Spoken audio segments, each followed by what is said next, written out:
Existen ciertos elementos y aspectos que son relevantes conocer y determinar dentro de cómo yo voy a proteger y qué políticas voy a definir para proteger mis activos de información. Esos elementos, esas características finalmente cumplen un objetivo y toman la forma de una herramienta que me va a ayudar a proteger los activos de información. En este video vamos a ver lo que son las salvaguardas. Lo que acabamos de definir se definen como las salvaguardas para la protección de los activos de información. Vamos a conocer varios de ellos, su importancia y cómo estos toman relevancia dentro del proceso y el ciclo de vida de la definición de protección de activos de información que un auditor debe considerar. Las salvaguardas son la medida necesaria para proteger la información de nuestro negocio. Teniendo eso claro, para la selección de estas medidas tendremos que fijarnos en varios aspectos. El primero de ellos es que hay que determinar la importancia de la información que manejamos. El sector de negocio puede afectar a la naturaleza de la información que tratamos, en particular en lo relativo a la privacidad de los datos personales de nuestros usuarios y por la existencia de información confidencial, cuya pérdida o deterioro pueda causar graves daños económicos y de imagen a la empresa. Además, en segundo lugar, se debe identificar, clasificar y valorar la información según las dimensiones de seguridad, que son los pasos previos que van a ir a dirigir la selección de las salvaguardas. Así, algunos activos de información serán muy confidenciales, por ejemplo, la estrategia de la empresa, la contraseña de los usuarios, mientras que otros, como por ejemplo la página web o la tienda online, no podremos permitir que estos no estén disponibles. Entonces tienen que estar siempre disponibles. En tercer lugar, tenemos que también hay que conocer la naturaleza de los controles que podemos implantar. No solo tendremos que considerar medidas técnicas como la instalación de un cortafuego, un firewall, sino que consideraremos también medidas organizativas. Por ejemplo, implantar un plan de formación, establecer responsables de los activos o adaptarnos para cumplir con la legislación. El costo de las medidas finalmente será también un factor a considerar, pues ha de ser proporcional al riesgo que se quiere evitar.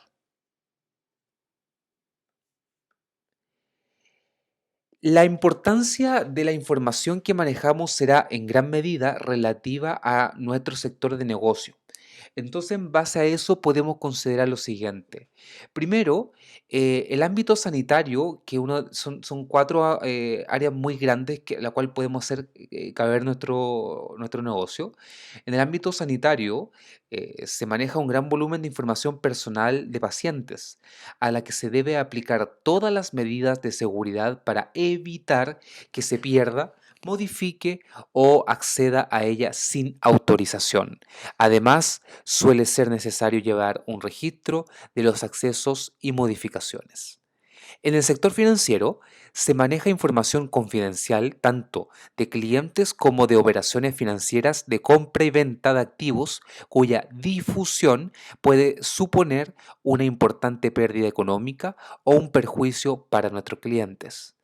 En sectores industriales o de desarrollo de productos, es importante velar por la confidencialidad de los procesos y procedimientos que nos pueden aportar una mejora de productividad sobre la competencia. En hotelería y restaurantes se maneja, además de un volumen de datos de carácter personal muy significativo, información sobre reservas, cuya pérdida, por ejemplo, nos podría poner en una situación muy compleja y complicada con nuestros clientes.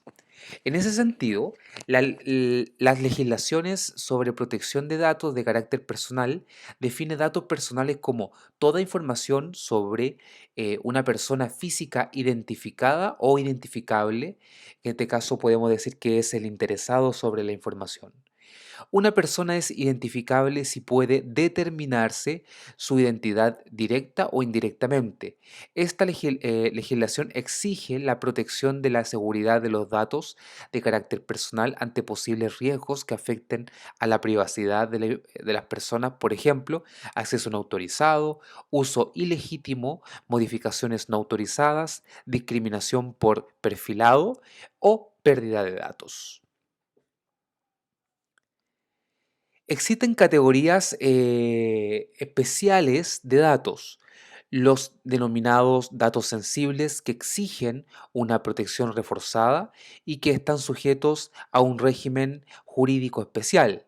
Estos datos son, primero, los datos personales que revelan ideologías, afiliaciones sindicales, opiniones políticas, creencias religiosas y otras creencias. En segundo lugar, encontramos datos personales que revelan el origen racial o étnico y los relativos a la salud o vida sexual y orientación sexual, datos genéticos y biométricos. Por último, encontramos los datos de condenas penales o administrativas.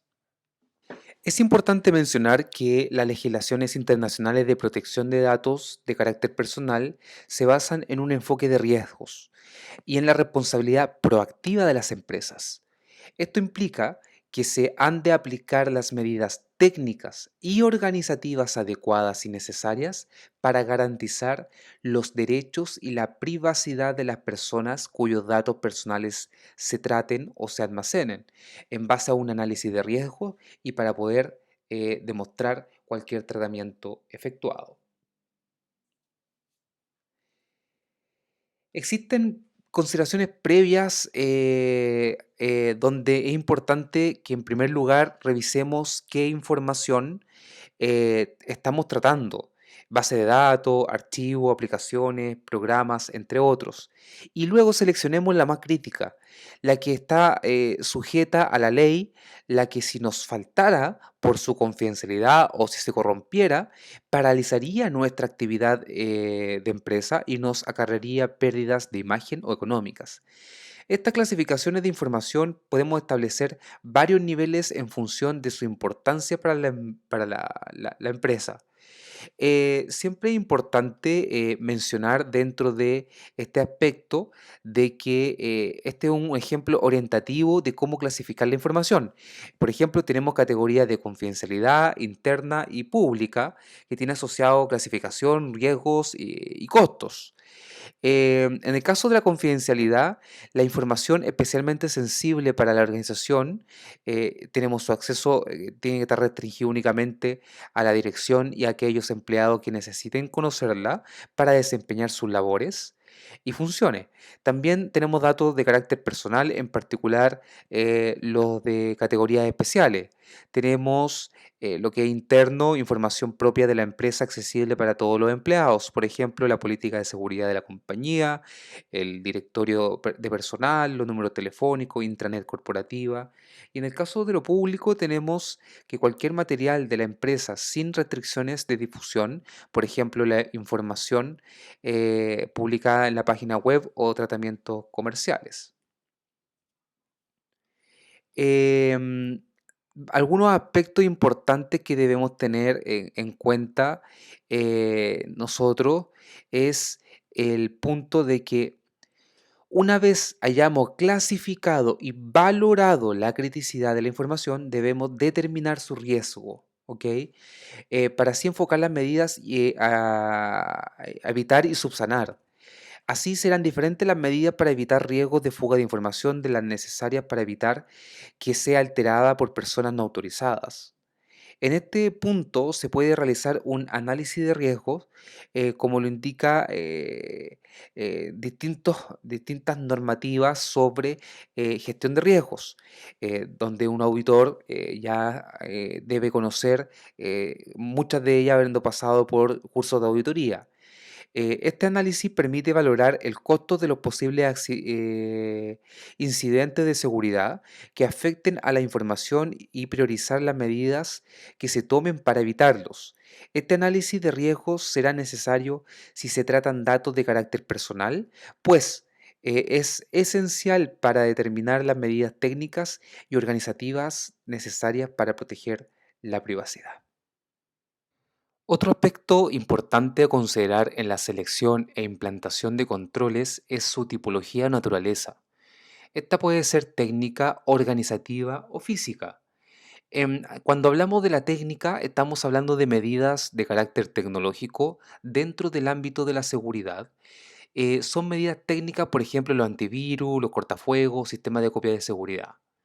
En el ámbito organizativo, tenemos medidas que se centran en la mejora de la seguridad teniendo en cuenta a las personas, por ejemplo, la formación en seguridad, identificación de responsables o la implantación de procedimientos formales de alta y baja de usuarios. Cuando hablamos de alta y baja de usuarios, queremos decir si le damos o le quitamos acceso al sistema.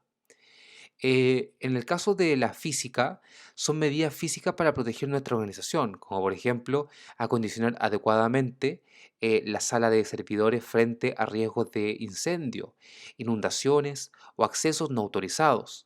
Hay que establecer un sistema de control de accesos para entrar en las oficinas, poner cerraduras en los despachos o oficinas y también en los distintos armarios que se utilizan para guardar las copias de seguridad y también podemos tener cajas fuertes para ese tipo de acción. Se puede considerar también otro tipo de controles, los de medida legal, que persiguen el cumplimiento legal al que está sujeta la organización en el ámbito de la seguridad de la información. Para escoger e implantar aquellos controles que nos ayuden a mejorar la seguridad de la información, tendremos que atender varios aspectos. El primero que vamos a hablar es sobre el costo de la implementación de la medida de seguridad. Y aquí encontramos costo económico de la medida, costo en tiempo y recursos humanos empleados para llevarla a cabo, los costos de posibles medidas alternativas que se tengan que aplicar o los costos de las medidas económicas que supondría no tener implantada la medida, ya que hay un impacto si es que se llega a concretar. También tenemos que las necesidades de cada sistema de información son distintas y estas nos conllevan a determinar cuál de las dimensiones de seguridad, confidencialidad, integridad o disponibilidad es más importante proteger. Finalmente, tenemos que la organización de cada sistema de información en la organización tiene que tener unas ciertas consideraciones. Primero, de que es necesario identificar los activos más críticos e importantes a proteger, contemplar las particularidades de cada sector del negocio, como por ejemplo el ámbito sanitario, financiero, industrial u hotelería, que fueran los cuatro grandes o macro sectores que hablábamos anteriormente. Finalmente existe un gran número de salvaguardas definidas en múltiples estándares y normativas internacionales. Algunas de estas normativas, como la ISO 27002, son de carácter general, mientras que otras cubren ámbitos y propósitos específicos, como por ejemplo la continuidad del negocio. Las medidas de seguridad a aplicar dependerán del tipo de sistema a proteger al sistema a proteger, de la información que contiene cada uno de estos sistemas, de las condiciones particulares de cada lugar donde se encuentra la información, o también podríamos llamarla emplazamiento, y de las amenazas a las que se exponen. De esta forma, durante este módulo vamos a mostrar aquellas que cualquier empresa debería tener en cuenta independientemente de su actividad. Es de esta forma que en este video acabamos de ver aquellos elementos particulares y definitorios acerca de lo que son las salvaguardas y cómo estos tienen una incidencia en la labor que el auditor va a tener que desarrollar y ejecutar al momento de trabajar con la protección de los activos de información, el control y el diseño de los elementos que van asociados al proceso de auditoría centrado en la protección de los activos de información.